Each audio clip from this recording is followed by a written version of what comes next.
একটি শহর যেখানে হঠাৎ করে ইলেকট্রিসিটি অফ হয়ে যায় এবং তারপর শুরু হয় অদ্ভুত টাইপের ঘটনা। এমনকি মানুষ এখানে সুরক্ষিতভাবে বসবাস করতে পারে না, যার ফলে তাদেরকে হয় জঙ্গলে চলে যেতে হয়, নয়তো পাহাড়ে বসবাস করতে হয়। কিন্তু এর পেছনে আসল কারণ কি? আর তেমনই একটি গল্প আজকের ভিডিওতে দেখবেন। হাই, দিস ইজ নবীন and you are watching best of Hollywood. আর আজকের মুভি রেডিও ফ্ল্যাশ। মুভি শুরু হয় এমন একটি ঘর দেখিয়ে যেখানে প্রচুর টেলিফোন রয়েছে এবং এই ঘরের মধ্যে একটি মেয়ে রয়েছে যার নাম রিচা। রিচা ঘুম থেকে উঠে সে লক্ষ্য করে সে এই রুমের মধ্যে বন্দী রয়েছে এবং চারপাশে প্রচুর টেলিফোন রয়েছে। এই টেলিফোনের মধ্যে একটি কালো টেলিফোন থাকে এবং রিচা সবার প্রথমে সেই টেলিফোনটা ডায়াল করে এবং ডায়াল করতেই ফোনে একটি ভয়েস সে শুনতে পায়, আর সেটা হলো, তোমায় স্বাগত, তুমি একটি রয়্যাল প্লাস জিতে নিয়েছ।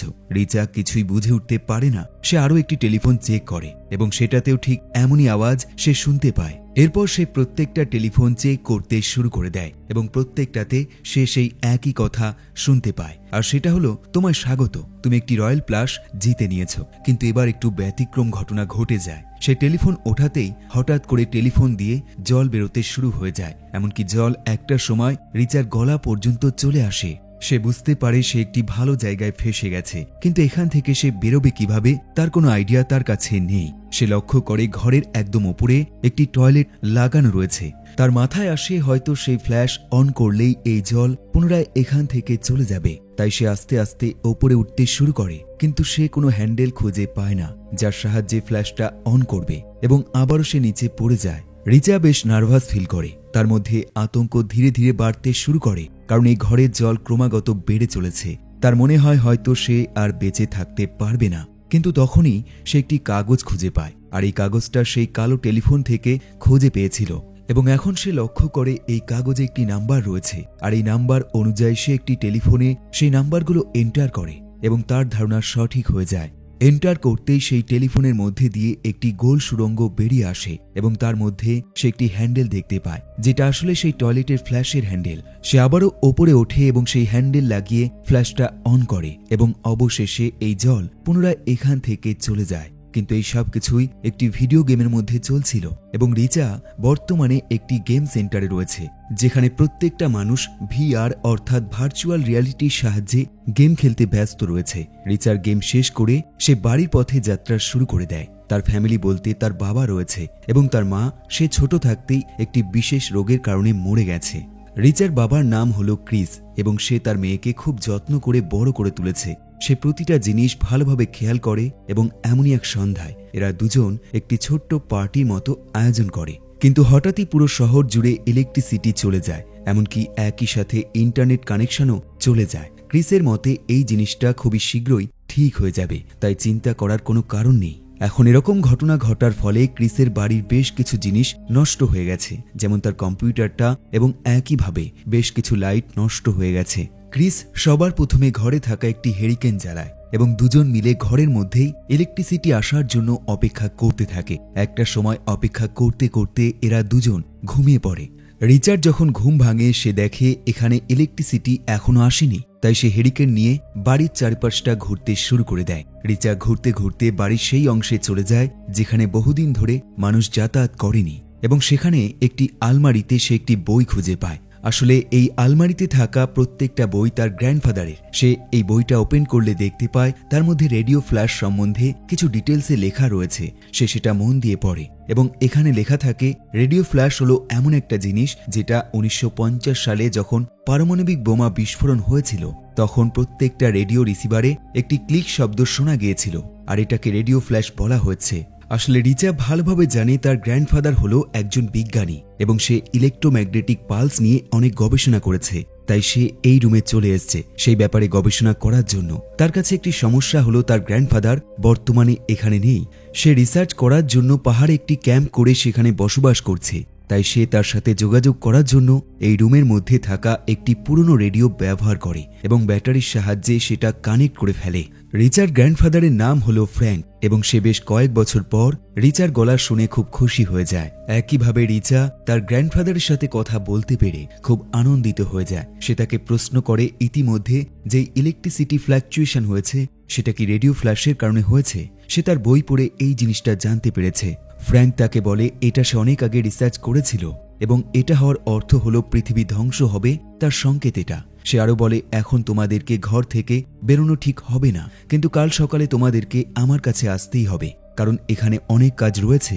সে আরো বলে, সে যেই রুমে রয়েছে সেখানে একটি রেডিও এবং একটি ম্যাপ রয়েছে, তাই আসার সময় সে যেন সেই দুটো জিনিস অবশ্যই নিয়ে আসে। রিচা তাকে জিজ্ঞাসা করে পরিস্থিতি কেমন থাকবে, সে কি বাইরে বেরোতে পারবে, কারণ ইতিমধ্যে রেডিওতে ঘোষণা করেছে কেউ যেন বাড়ি থেকে বাইরে না বের হয়। তার গ্র্যান্ডফাদার তাকে বোঝায় পরিস্থিতি যেমনই হোক তাকে এখানে আসতেই হবে, নয়তো পরিস্থিতি আরো খারাপ হয়ে যাবে। অন্যদিকে ফ্র্যাঙ্ক এই ফোন বন্ধ করে সোজা লোকাল একটি মেডিসিন শপে চলে যায় এবং সেখান থেকে বেশ কিছু মেডিসিন কালেক্ট করে। পরের দিন সকাল হলে রিচা তার বাবাকে তার গ্র্যান্ডফাদারের কথাগুলো জানিয়ে দেয়। ক্রিস প্রথম দিকে বিশ্বাস করে না, কারণ ইলেকট্রিসিটি ছাড়া সে কিভাবে গ্র্যান্ডফাদারের সাথে কন্ট্যাক্ট করতে পারে। রিচা তাকে বোঝায় ইলেকট্রিসিটি না থাকলেও সে ব্যাটারির সাহায্যে তার সাথে কন্ট্যাক্ট করেছে এবং তাকে বিশ্বাস করানোর জন্য সেই বইটা দেখায় যেখানে রেডিও ফ্ল্যাশের সম্বন্ধে ডিটেলসে লেখা রয়েছে।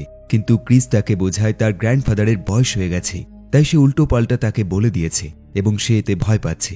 তারা কোথাও যাবে না, বরং এখানেই থাকবে। কিন্তু রিচা তার বাবাকে বোঝায় এবং তাকে বিশ্বাস করানোর জন্য তাকে রিকোয়েস্ট করে সে যেন তার গ্র্যান্ডফাদারের সাথে অবশ্যই একবার কথা বলে নেয়। ক্রিস তার মেয়ের মুখে এরকম রিকোয়েস্ট শুনে সে অবশেষে ফ্র্যাঙ্কের সাথে কথা বলে এবং এখানে ফ্র্যাঙ্ক ক্রিসকে বোঝায় এই রেডিও ফ্ল্যাশ কতটা ভয়ানক। সে বলে এরকম ঘটনা আরও একবার ঘটলে শহরে হইচই লেগে যাবে, কারণ বিভিন্ন রকম সাপ্লাই বন্ধ হয়ে যাবে এবং মানুষ ইচ্ছে মতো দোকান থেকে বিভিন্ন জিনিস চুরি করতে শুরু করে দেবে। কিন্তু এটা কিভাবে সেটা সে তাকে কিছুই বলে না। ফ্র্যাঙ্কের মতে এই ঘটনা 3 দিনের মধ্যে ঘটে যাবে।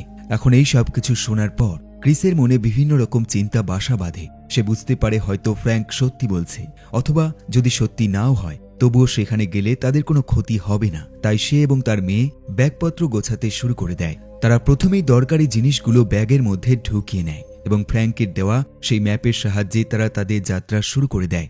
একইভাবে শহরের প্রত্যেকটা মানুষের মধ্যে হইচই লেগে যায়। পুলিশ তাদেরকে শান্ত করার চেষ্টা করে, কিন্তু মানুষ শান্ত হয় না, কারণ অনেক সময় হয়ে গেছে এবং ইলেকট্রিসিটি এখনো আসেনি এবং এর পেছনে আসল কারণ কি সেটা পুলিশও জানে না।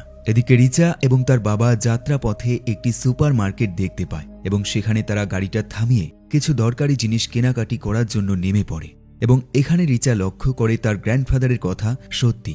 মানুষগুলো সত্যিই দরকারি জিনিসগুলো নিয়ে মারপিট লাগিয়ে দিয়েছে, যেমন জল এবং খাবারের জিনিস নিয়ে তারা কাড়াকাড়ি করছে। এখন এরা দুজন এই সব দেখে বেশি সময় এখানে দাঁড়ায় না, তারা সঙ্গে সঙ্গে যাত্রা শুরু করে দেয় এবং কিছুটা গিয়েই তারা দেখতে পায় তাদের মতো প্রচুর মানুষ এরকম গাড়ি করে যাত্রা শুরু করে দিয়েছে। তারাও আর এই শহরে থাকতে চায় না, কিন্তু রাস্তার মাঝে একটি অ্যাক্সিডেন্ট হওয়ার কারণে প্রত্যেককে একটি ব্রিজের মধ্যে দাঁড়িয়ে থাকতে হয়, কারণ এই শহর থেকে বেরোনোর জন্য এই একটাই রাস্তা রয়েছে যেখান থেকে গেলে কম সময় লাগবে এবং অন্য একটি রাস্তা রয়েছে সেটা প্রচুর সময় লেগে যাবে। এই অ্যাক্সিডেন্টে একজন মহিলার মৃত্যু হয়ে গেছে এবং রিচা এই পুরো ঘটনা দেখার পর বেশ ভাবুক হয়ে যায়। কিন্তু কিছু মানুষ এমন থাকে যারা মোটেও ভাবুক হয় না, বরং রেগে যায়, কারণ তাদের মতে তারা রাস্তা দিয়ে যেতে পারছে না এবং এই কারণেই তারা জোরপূর্বক গাড়ি চালাতে শুরু করে দেয় এবং মানুষের ওপর দিয়ে গাড়ি চালিয়ে এখান থেকে বেরিয়ে যায়। ক্রিস এবং রিচা আবারও তাদের যাত্রা শুরু করে দেয়। কিছুটা যেতেই রিচা বুঝতে পারে তারা ভুল রাস্তায় চলে এসছে। এটা সেই রাস্তা নয় যেটা ম্যাপে দেওয়া হয়েছে।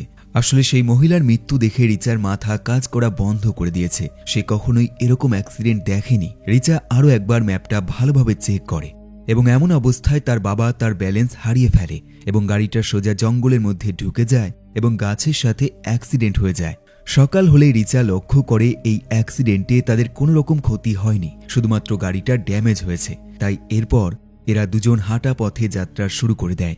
তারা সবার প্রথমে নদীর পাশ দিয়ে এগোতে শুরু করে এবং ফ্র্যাঙ্কের দেওয়া ম্যাপটা লক্ষ্য করে এগিয়ে যায়। তারা একটা সময় নদী পার করে পাহাড়ের রাস্তা দিয়ে এগোতে শুরু করে, কিন্তু ক্রিস মাঝ রাস্তাতেই হাঁপিয়ে যায়। তাই রিচা তাকে হেল্প করতে শুরু করে দেয়। তারা দুজন একটি ওয়াটারফলের কাছে পৌঁছায় এবং এখানে তাদের জলের বোতলগুলো ভরে নেয়। রিচা এখানে প্রথমবার লক্ষ্য করে তার বাবার শরীরে বড়সড় আঘাত লেগেছে, কিন্তু সে জামা দিয়ে সেটা ঢেকে রেখেছে।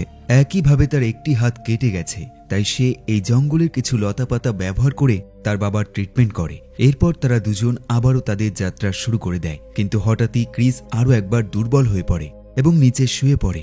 সে সঙ্গে সঙ্গে তার মেয়ের কাছে হেল্প চায়। রিচা পরিস্থিতি দেখে এক মুহূর্ত সময় নষ্ট করে না। সে সঙ্গে সঙ্গে কাছাকাছি অবস্থিত একটি ফার্ম হাউসে নিয়ে চলে যায়, যেখানে একজন কৃষক বসবাস করে যার নাম গ্লেন। গ্লেন মেয়েটিকে এরকম চিন্তিত অবস্থায় দেখে সে সঙ্গে সঙ্গে তাকে হেল্প করার জন্য চলে আসে। গ্লেন সবার প্রথমে তার গাড়ি করে ক্রিসকে তার বাড়িতে নিয়ে আসে, কিন্তু দুঃখজনকভাবে সব রকম মেডিসিন দেওয়ার পরও ক্রিসের জ্ঞান ফেরে না এবং একটার সময় তার শ্বাস বন্ধ হয়ে যায়। রিচা তার বাবার এরকম মৃত্যু দেখে একদম ভেঙে পড়ে। তার ফ্যামিলিতে তার বাবাই একমাত্র ছিল যে তার খেয়াল রাখত, কিন্তু আজ সেও তাকে ছেড়ে চলে গেছে। এখন রাত গভীর হলে এরা দুজন এই মৃতদেহ পার্শ্ববর্তী জঙ্গলে কবর দিয়ে দেয় এবং রিচা তার বাবাকে শেষ সম্মান জানিয়ে তার যাত্রা আবারও শুরু করে দেয়। পরের দিন সকাল হলে গ্লেন ডিসাইড করে সে রিচাকে হেল্প করবে এবং তাকে তার গ্র্যান্ডফাদারের কাছে পৌঁছে দেবে। তাই সে তার গাড়ি করে রিচাকে নিয়ে যাত্রা শুরু করে দেয়। অন্যদিকে রিচার গ্র্যান্ডফাদার ফ্র্যাঙ্ক অপেক্ষা করতে করতে ক্লান্ত হয়ে যায়, কারণ আজ সকালেই তাদের আসার কথা ছিল, কিন্তু তারা এখনো পৌঁছায়নি। তাই সে ডিসাইড করে সে নিজেই তাদেরকে খুঁজতে বেরিয়ে পড়বে এবং সে তার প্ল্যান মতোই কাজ করে। সে হাঁটতে হাঁটতে জঙ্গলে সেই জায়গায় পৌঁছে যায় যেখানে ক্রিস গাড়ি অ্যাক্সিডেন্ট করেছিল এবং এখানে ফ্র্যাঙ্ক একটি জামা খুঁজে পায় যার মধ্যে রক্ত লেগে রয়েছে।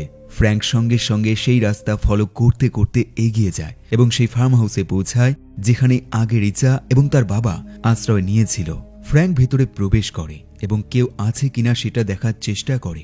সে দেখে ঘরে কেউ নেই, কিন্তু সোফার মধ্যে রক্ত লেগে রয়েছে আর এই জিনিসটা তার কাছে বেশ রহস্যজনক মনে হয়। সে পুরো ঘর ভালোভাবে তদন্ত করতে শুরু করে দেয়, কিন্তু ভালো করে খোঁজার পরও সে কোনো কিছুই খুঁজে পায় না। সে অবশেষে এই ফার্ম হাউসের যে কৃষক বসবাস করত অর্থাৎ গ্লেন, তার একটা ফটোকপি সে নিয়ে নেয়। সে যখন ঘর থেকে বাইরে বের হয় সে বাইরে একটি বেলচা দেখতে পায়। একইভাবে ক্রিসের একটি জামা দেখতে পায় যার মধ্যে রক্ত লেগে রয়েছে এবং সেই জায়গাটাও সে লক্ষ্য করে যেখানে কবর দেওয়া হয়েছে, কিন্তু এতে তার মনের শান্তি একদম চলে যায়। সে বুঝতে পারে তার গ্র্যান্ড ডটার নিশ্চিত কোনো বিপদে রয়েছে। অন্যদিকে গ্লেন এবং রিচা রাস্তার মধ্যে এক অচেনা ব্যক্তিকে দেখতে পায় যে কিনা তাদের কাছে হেল্প চাইছে। গ্লেন রিচাকে পরামর্শ দেয় সে যেন গাড়ির পেছনের সিটে গিয়ে বসে পড়ে, কারণ এই অচেনা ব্যক্তি ভালো না খারাপ সেই ব্যাপারে সে কিছুই জানে না। তাই ভালো হবে তুমি পিছনে গিয়ে বসে পড়ো এবং আমাকে এই ব্যাপারটা দেখতে দাও। রিচা কথা মতো গাড়ির পিছনের অংশে লুকিয়ে পড়ে এবং সেই ব্যক্তি আসলে গ্লেন তার সাথে কথা বলে। গ্লেনের সন্দেহ সঠিক হয়ে যায়। এই ব্যক্তি প্রথমেই একটি বন্দুক বের করে এবং তাকে গাড়ি থেকে বের করতে বলে। এই মানুষটি চায় এই গাড়িতে থাকা পেট্রোল সে নিয়ে নেবে, কারণ বর্তমানে শহরে পেট্রোল আর পাওয়া যাচ্ছে না। এখন গ্লেন কথা মতো গাড়ি থেকে নেমে পড়ে, কিন্তু এই মানুষটি তাকে ছেড়ে দেয় না, বরং গুলি করে মেরে ফেলে। এরপর এই মানুষটি এই গাড়ি নিয়ে তার যাত্রা শুরু করে দেয়, কিন্তু ভিতরে বসে থাকা রিচা একদম এই ঘটনায় আতঙ্কিত হয়ে যায়। তার বিশ্বাস এই মানুষটি যদি জানতে পেরে যায় সে এখানে রয়েছে তবে তাকেও সে মেরে ফেলবে। এখন এই রহস্যময় মানুষটি এই গাড়িটি একটি রিপেয়ারিং শপে নিয়ে যায় যেখানে গাড়ির প্রতিটা পার্টস ঠিক করা হয়, কিন্তু সে তার গাড়ি ঠিক করাতে আসে না, বরং সে চুরি করতে এসছে। এখানে থাকা গ্যাসোলিন সে একটি পাইপের সাহায্যে তার নিজস্ব কন্টেনারের মধ্যে ভরতে শুরু করে দেয়, কিন্তু তখনই এখানে অন্য এক ব্যক্তি প্রবেশ করে এবং তার হাতে একটি বন্দুক রয়েছে এবং যখন সে দেখে তার এই সব থেকে গ্যাসোলিন চুরি হচ্ছে সে সঙ্গে সঙ্গে গুলি করে সে রহস্যময় মানুষটিকে মেরে ফেলে। এখন এই সুযোগে রিচা গাড়ি থেকে বেরিয়ে দৌড়াতে শুরু করে দেয়। সে সামনে জঙ্গল দেখতে পায় এবং সেই জঙ্গলের মধ্যে দিয়ে দৌড়াতে শুরু করে দেয়, কিন্তু একটা সময় সে হাঁপিয়ে যায়। তাই সে একটি ভাঙা গাড়ির পিছনে আশ্রয় নেয়, কিন্তু এটা জঙ্গল এবং এখানে শিকারী অবশ্যই থাকবে এবং ঠিক তেমনটাই হয়। একজন শিকারী তাকে পিছন থেকে আবদ্ধ করে ফেলে, আর এটা আর কেউ নয় স্বয়ং বিলি, এবং একটি বস্তায় ভরে নিয়ে যায়। রিচা যখন বস্তা থেকে বের হয় সে দেখতে পায় তার সামনে এক বয়স্ক মহিলা বসে রয়েছে, আর এই মহিলার নাম হলো মিয়ামি। মহিলাটি রিচাকে বলে, তুমি আমার জমিতে বিনা অনুমতিতে প্রবেশ করেছ এবং ইচ্ছে মতো ঘুরে বেড়াচ্ছ, তাই তোমাকে আমি এখানে ধরে নিয়ে এসেছি। অন্যদিকে ফ্র্যাঙ্ক তদন্ত করতে করতে রাস্তার মাঝে গ্লেনের মৃতদেহ খুঁজে পায়। সে ফটোর সাথে ম্যাচ করলে বুঝতে পারে এটাই সেই ফার্ম হাউসের কৃষক, কিন্তু সে এখানে মরে পড়ে রয়েছে, আর এই জিনিসটা তাকে আরো বেশি চিন্তায় ফেলে দেয়। সে বুঝতে পারে তার গ্র্যান্ড ডটার নিশ্চিত বিপদে রয়েছে, তাই সে সঙ্গে সঙ্গে তার তদন্ত পুনরায় শুরু করে দেয়। অন্যদিকে রাত হলে সেই বয়স্ক মহিলা ডিনারের আয়োজন করে এবং রিচাকে জানায় তার ফ্যামিলিতে কজন মানুষ রয়েছে। সে বলে তার ছেলে বিলি যে এই জঙ্গলে শিকার করে থাকে এবং এই ব্যক্তি তাকে কিডন্যাপ করে এখানে নিয়ে এসছে, এবং একইভাবে কুইন নামের একটি গ্র্যান্ডসন রয়েছে যে সবসময় কম কথা বলে, আর এই কারণে বিলি তার ছেলেকে মোটেও পছন্দ করে না। এখন এই সবকিছু শোনার পর রিচা তার ঘটনাগুলো এই বয়স্ক মহিলাটাকে বলতে শুরু করে দেয় সে বলে কিভাবে সে এখানে আটকে পড়েছে এবং সে কি কারণে এই মিশনে বেরিয়েছে। একইভাবে জানায় তার গ্র্যান্ডফাদার বর্তমানে তার জন্য অপেক্ষা করছে, তাই তাকে সেখানে যেতেই হবে। কিন্তু এই বয়স্ক মহিলা তার এই কথা শুনে কোনো রকম সিম্প্যাথি দেখায় না এবং তাকে এখান থেকে যেতেও দেয় না, বরং রাতে এই ঘরের ওপরের অংশে তাকে ঘুমানোর ব্যবস্থা করে দেয়। রিচার কাছে এটা একটা বড় সমস্যা, কারণ সে এখানে জোর করতেও পারে না, কারণ সে জানে কোনো অস্ত্র নেই তার কাছে এবং যদি জোর করে তবে হয়তো তার মৃত্যু হয়ে যাবে। তাই রাত হলে সে ঘুমোয় না, বরং আস্তে আস্তে এখান থেকে পালানোর প্ল্যান করে। যখন সে দেখে সেই বয়স্ক মহিলা ঘুমিয়ে রয়েছে, সে আস্তে আস্তে ওপর থেকে নিচে নামে এবং সোজা গেটের কাছে চলে যায়। কিন্তু গেট খুলবে তখনই সেই মহিলার ঘুম ভেঙে যায়। সে তাকে বলে, হয়তো তোমার ঘুম আসেনি আর এই কারণেই তুমি ঘুরতে বেরিয়েছ। রিচা এক মুহূর্ত সময় নষ্ট করে না, সে সঙ্গে সঙ্গে পালাতে শুরু করে দেয়। কিন্তু এই মহিলা বিলিকে অর্ডার দেয় সে যেন এই মেয়েটিকে এখনই ধরে নিয়ে আসে। এখন এই অন্ধকারে রিচা দৌড়াতে শুরু করে দেয়, কিন্তু বিলির কাছে বন্দুক এবং গাড়ি রয়েছে, তাই রিচা বেশি দূর যেতে পারে না এবং একটার সময় তাকে আবারও ধরে ফেলে। বিলি রিচাকে একটি বস্তার মধ্যে ঢুকিয়ে একদম গাছের উপরে বেঁধে রাখে। রিচার যখন ঘুম ভাঙে, সে বস্তা দিয়ে নিচের অংশটা অল্প অল্প দেখতে পায় এবং সে লক্ষ্য করে নিচে একটি ভাল্লুক দাঁড়িয়ে রয়েছে। এখন এই ভাল্লুকটি রিচার ওপর অ্যাটাক করার চেষ্টা করে, কিন্তু তখনই বিলি এখানে চলে আসে এবং সে গুলি করে ভাল্লুকটিকে মেরে ফেলে। আসলে রিচাকে এমনভাবে ঝুলিয়ে রাখার কারণ বিলি এই ভাল্লুকটিকে শিকার করতে চেয়েছে এবং তার এই প্ল্যানে সে সফল হয়েছে। এরপর সে রিচাকে একটি ঘরের মধ্যে বন্দি করে ফেলে এবং এখানে তাকে 1 সপ্তাহের জন্য রেখে দেয়। কিন্তু 2-3 দিনের মধ্যেই রিচা নিজেকে মুক্ত করে ফেলে এবং ঘর থেকে বেরিয়ে যায়। বাইরে বেরিয়ে রিচা লক্ষ্য করে সেই বয়স্ক মহিলা বসে রয়েছে। মহিলাটি রিচাকে বোঝানোর চেষ্টা করে এবং তাকে এখান থেকে যেতে বলে এবং রিকোয়েস্ট করে সে যেন তার ছেলের সাথে বিয়ে করে নেয়। এখন এই কথা শুনে রিচা বেশ রেগে যায়। সে বলে, এর চেয়ে আমি এই ঘরের মধ্যেই বন্দি থাকবো, ওটা সবচেয়ে বেটার হবে, কিন্তু তবুও আপনার ছেলের সাথে আমি বিয়ে করব না। এখন এরকম কথা শুনে মহিলাটি খুব রেগে যায় এবং সে আবারও বিলিকে ডেকে নিয়ে আসে এবং রিচাকে সেই ঘরের মধ্যে বন্দি করে ফেলে। আর এবার তার হাত দড়ি দিয়ে বাঁধা থাকে, কিন্তু তবুও রিচা এবারও নিজেকে মুক্ত করে ফেলে। কিন্তু এখান থেকে পালানোর জন্য সে রাস্তা খুঁজে পায় না। সে একটার সময় এই মহিলার গ্র্যান্ডসনকে দেখতে পায়, যার নাম কুইন। রিচা ভালোভাবে জানে এই ছেলেটি বাকি দুজনের থেকে আলাদা, তাই সে তাকে পুরো ঘটনা ভালোভাবে বোঝায় এবং কুইন তার এই পরিস্থিতি বুঝতে পারে। কুইন তাকে হেল্প করার জন্য রাজি হয়ে যায়। সে সবার প্রথমে এই ঘর থেকে রিচাকে বের করে এবং তারপর সোজা জঙ্গলের দিকে নিয়ে যায়। পুরো রাতটাই তারা দৌড়াতে দৌড়াতে কাটিয়ে দেয়। পরের দিন সকাল হলে বিলি লক্ষ্য করে রিচা রুমের মধ্যে নেই, সে পালিয়ে গেছে। সে সঙ্গে সঙ্গে জঙ্গলের মধ্যে তাদেরকে খুঁজতে বেরিয়ে পড়ে। সে তাদের পায়ের ছাপ লক্ষ্য করে এগিয়ে যায় এবং সেই সব জায়গাগুলো দিয়ে এগিয়ে যায় যেখানে গাছগুলো ভেঙে রয়েছে, যার অর্থ হলো তারা এখান থেকেই পালিয়েছে। অন্যদিকে কুইন এবং রিচা বেশ ভালো বন্ধু হয়ে যায়। তারা জঙ্গলে থাকা খাবারগুলো কালেক্ট করে এবং সেগুলো খেতে শুরু করে দেয় এবং আবারও তারা যাত্রা শুরু করে দেয়। কিন্তু এবার সে এমন একটি জায়গায় পৌঁছায় যেখানে এক বিশাল খাড়া ঢাল রয়েছে এবং কুইন সেখান থেকে পড়ে যায়। রিচা কোনো রকমে তাকে হেল্প করে এবং তার জীবন বাঁচায়। এরপর তাদের সামনে একটি ব্রিজের মতো আসে, যেটা একটি গাছের সাহায্যে তৈরি হয়েছে এবং তাদেরকে সেটা পার করতে হয়। তারা এটা খুব সুন্দরভাবে পার করে ফেলে, কিন্তু এমনটা করতে গিয়ে রিচার হাতে থাকা ব্যাগটা জলের মধ্যে পড়ে যায়। একইভাবে শেষে সেই বিলি তার বন্দুক নিয়ে এখানে চলে আসে, কিন্তু ভাগ্য ভালো থাকে, রিচা এবং কুইন গাছের পেছনে লুকিয়ে পড়ে, তাই বিলির চালানো গুলি তাদের গায়ে লাগে না। এরা দুজন আবারও দৌড়াতে শুরু করে দেয়। কিছুটা গিয়ে তারা একটি নদীর মতো দেখতে পায় এবং সেই নদীটা পাহাড়ের মধ্যে দিয়ে চলে গেছে। এদের কাছে একটাই রাস্তা রয়েছে, আর সেটা হলো নদী বরাবর এগিয়ে যাওয়া। এদিকে বিলি তাদেরকে ফলো করতে করতে সেই নদীর জলে নেমে পড়ে। এদিকে এরা দুজন রাস্তা খুঁজে না পেয়ে জলের মধ্যে লুকিয়ে পড়ে এবং ততক্ষণ তারা জলে ডুব দিয়ে থাকে যতক্ষণ না বিলি এখান থেকে চলে যাচ্ছে।